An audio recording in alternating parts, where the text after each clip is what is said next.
नमस्कार, मैं हूं आपके साथ अमन शाह। वक्त हो गया है मॉर्निंग न्यूज का, तो आइए नजर आते हैं आज दिन भर की बड़ी खबरों पर।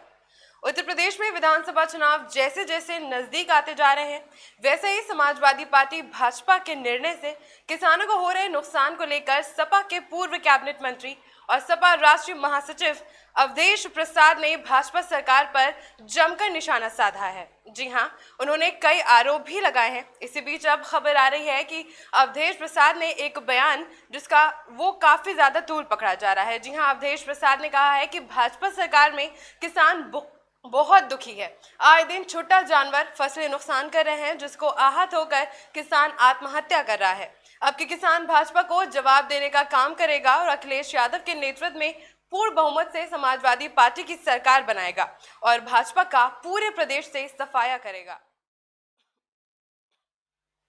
फसल सांडों के द्वारा चली जा रही है, 1/3 फसलें बोई नहीं गई हैं और दूसरी तरफ बेमौसम में बरसात हुआ है।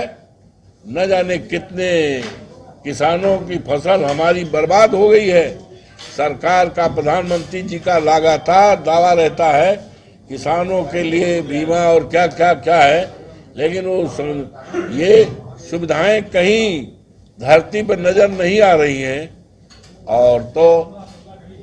और किसानों को केवल मिल्कीपुर विधानसभा क्षेत्र में सांडों के मारने से, बिजली के गिरने से, सांपों के काटने से, दवाल गिरने से 65 लोगों की मौतें हुई हैं। ये मौतें दैवीय आपदा के परिवी में आती हैं। शासनादेश है। जब हमारी सरकार थी, हम मंत्री थे, माननीय नेताजी इस प्रदेश के मुख्यमंत्री थे, तो दैवीय आपदा को 5 लाख रुपए देने का शासनादेश जारी किया था। लेकिन उसके बाद माननीय योगी साहब जब इस प्रदेश के मुख्यमंत्री के रूप में सत्तासीन हुए, तो उन्होंने 4 लाख रुपए कर। उत्तर प्रदेश में चुनावी माहौल गर्म हो रहा है और ऐसे में प्रधानमंत्री नरेंद्र मोदी के कानपुर दौरे को लेकर प्रशासन से लेकर भाजपाइयों में अपनी कमर कस ली है। पीएम नरेंद्र मोदी मेट्रो के उद्घाटन के लिए कानपुर को करोड़ों की सौगात देने जा रहे हैं। आज कानपुर में वो एक रैली को संबोधित करेंगे। रैली में भीड़ जुटाने को लेकर भाजपा वाले पूरी तरह से तैयारी में जुट चुके हैं। कानपुर मंडल से लाभार्थियों को लाने के लिए नोडल अधिकारियों की तैनाती कर दी गई है और बसों का इंतजाम भी कर दिया गया है। माना जा रहा है कि आज जब पीएम नरेंद्र मोदी कानपुर आएंगे तो न केवल मेट्रो का उद्घाटन करेंगे, बल्कि कानपुर को करोड़ों रुपए की सौगात भी देंगे। जयपुर में कांग्रेस सरकार के मंत्रियों, विधायकों समेत तमाम जनप्रतिनिधियों को हिंदू बनाम हिंदुत्व और सॉफ्ट हिंदू बनाम कट्टर हिंदुत्व की ट्रेनिंग दी जाएगी। इसके अंतर का पाठ पढ़ाने के लिए कांग्रेस के सिलेक्टेड ट्रेनर्स दिल्ली से जयपुर आ रहे हैं, जो आज शिवदासपुर में बड़ा पदामर की ट्रेनिंग कैंप लगाएंगे। कांग्रेस के लिए इस कैंप की ट्रेनिंग इतनी महत्वपूर्ण है कि मंत्रियों की पीसीसी होने वाली जनसुनवाई को भी स्थगित कर दिया गया है। अलग अलग सेशन में इस तरह के लेक्चर्स और शॉर्ट फिल्म दिखाकर कांग्रेस नेताओं कार्यकर्ताओं को ट्रेंड किया जाएगा। फिर उनसे अपने अपने जिलों में आकर उन जनता के बीच जाकर उसको सिखाया जाएगा। वही पाठ समझाने की जिम्मेदारी भी उन्हीं को दी जाएगी, ताकि कांग्रेस विचारधारा, पार्टी की रीति नीति और सिद्धांतों को जनता, खासकर युवाओं तक पहुंचा सके। आने वाले 48 घंटों में यूपी का मौसम बदल जाएगा। जी हां, मौसम विभाग का अलर्ट है कि राजधानी लखनऊ समेत पूरे पश्चिम यूपी में जिलों में भारी बारिश की संभावना है और बारिश के बाद ठंड और बढ़ जाएगी। वहीं मौसम विभाग वैज्ञानिकों का कहना है कि नए साल से पहले शीतलहर की संभावना अब कम हो रही है। मौसम विभाग का कहना है कि 5 जनवरी तक तापमान में ज्यादा गिरावट नहीं होगा। जी हां, मौसम विभाग का पूर्वानुमान है कि 29 दिसंबर से यूपी में मौसम में बदलाव आएगा।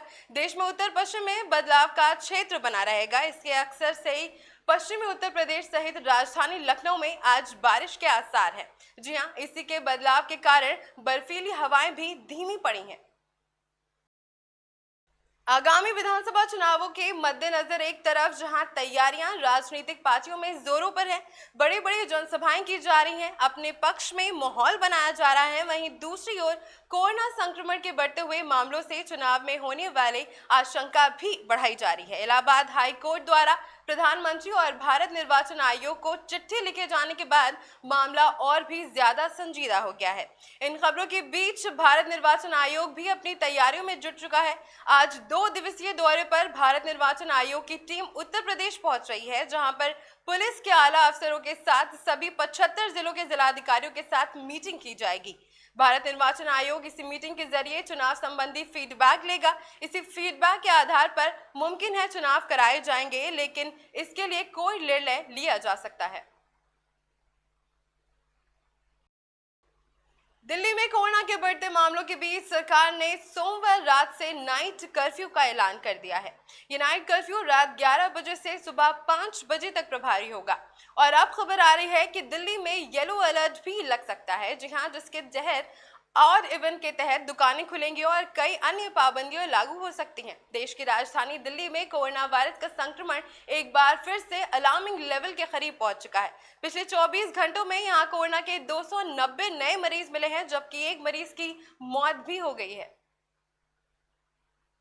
पंजाब में कुछ ही समय बाद विधानसभा चुनाव होने हैं। उससे पहले ही चंडीगढ़ नगर निगम चुनाव से पहली बार मैदान में उतरी आम आदमी पार्टी ने सबसे ज्यादा वार्डों पर जीत का दर्ज हासिल किया है। जी हां, इसके अलावा सियासी पार्टियों में खतरे की घंटी भी बज चुकी है। चंडीगढ़ नगर निगम चुनाव में आम आदमी पार्टी सबसे बड़ी पार्टी बनकर उभरी है। राज्य चुनाव आयोग के अनुसार 14 वार्डों में आम आदमी पार्टी ने जीत दर्ज की है, वहीं 12 वार्डों में बीजेपी ने कब्जा जमाया है। इसके अलावा 8 वार्डों में कांग्रेस और 1 वार्ड में शिरोमणि अकाली दल ने जीत हासिल की है।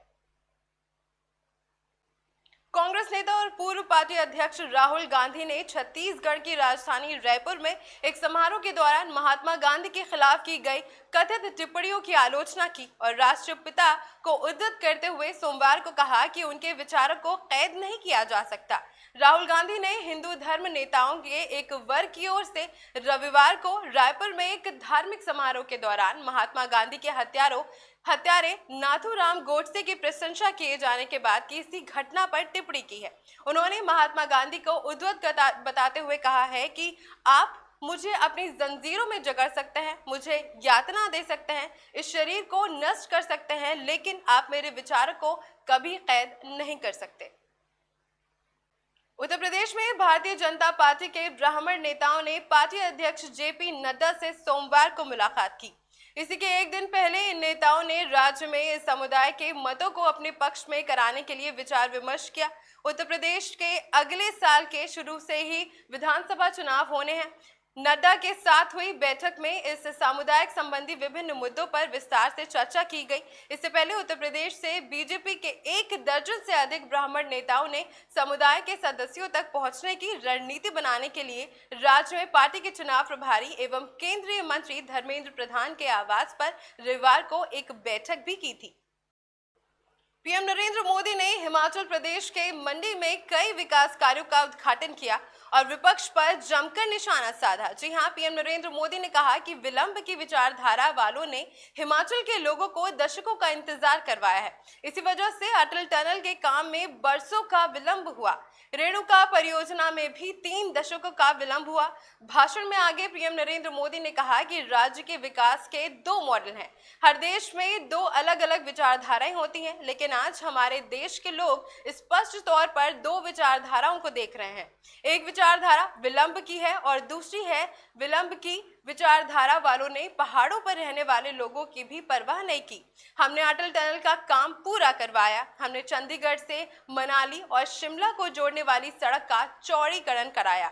हिमाचल प्रदेश की तारीफ करते हुए पीएम नरेंद्र मोदी ने कहा कि भारत को आज दुनिया की फार्मेसी कहा जाता है, तो इसके पीछे हिमाचल की बहुत बड़ी ताकत है।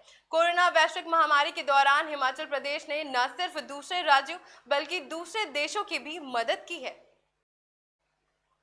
मॉर्निंग न्यूज में फिलहाल बस इतना ही। देश और दुनिया की तमाम खबरों के लिए बने रहे हमारे साथ और देखते रहें खबरों की दुनिया।